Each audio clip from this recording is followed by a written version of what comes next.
Hello everyone, Bill here again.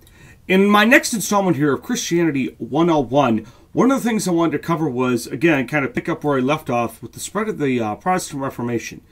Now, unfortunately, I'm going to pretty much keep my comments here to the English side of it because, again, I know English and I really don't think that the Protestant faith really spread that far that I know of. I mean, there might have been French or German, even Italian, although I doubt it, or Greek reformers, but of them I do not know. So I'm going to stick to strictly English here, and I'm kind of going to bleed over into another topic.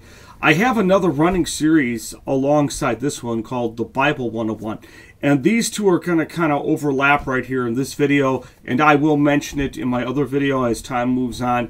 So if one sounds like the other, I apologize. This is what I'm going to talk about today is a key event and a key thing that helped spread the Protestant Reformation and eventually the spread of Christianity throughout the world. As the Protestant faith grew, and again, starting with Martin Luther, the thing is that there were other heroes in the Protestant faith.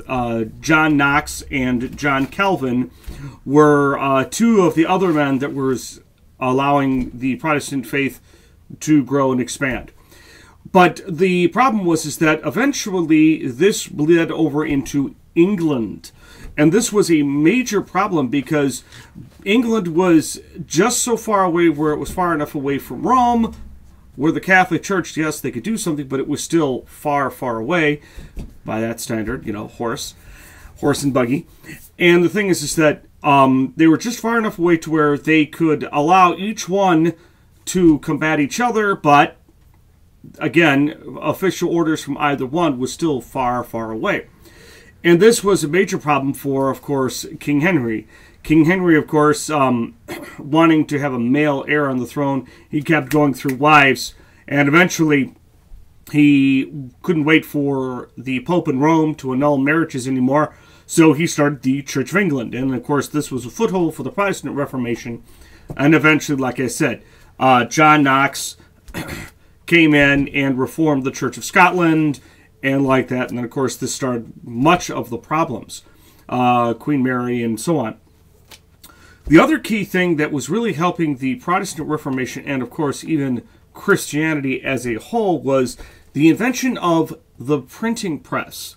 Johannes Gutenberg had invented the printing press a few years earlier, and this allowed books to be printed much easier, cheaper.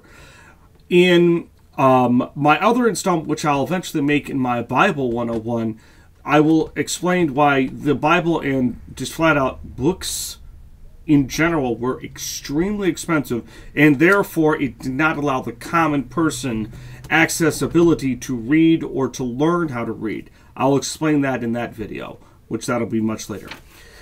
Anywho, the printing press was the newest, hottest invention at the time and allowed books to be printed a lot easier, and of course the Bible to be printed a lot easier.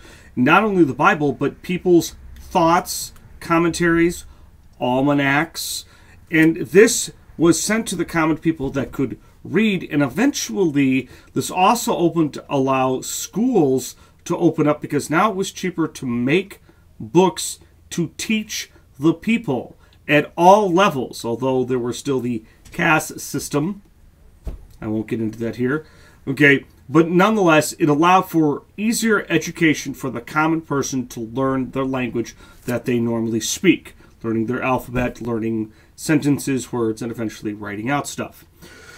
So, there's my next installment of just basically what had happened was that the printing press was invented.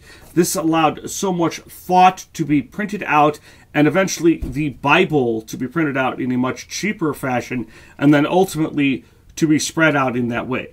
Again, I will not go into fully here because, again, I will be talking about that in a future video in the Bibles 101 in that series.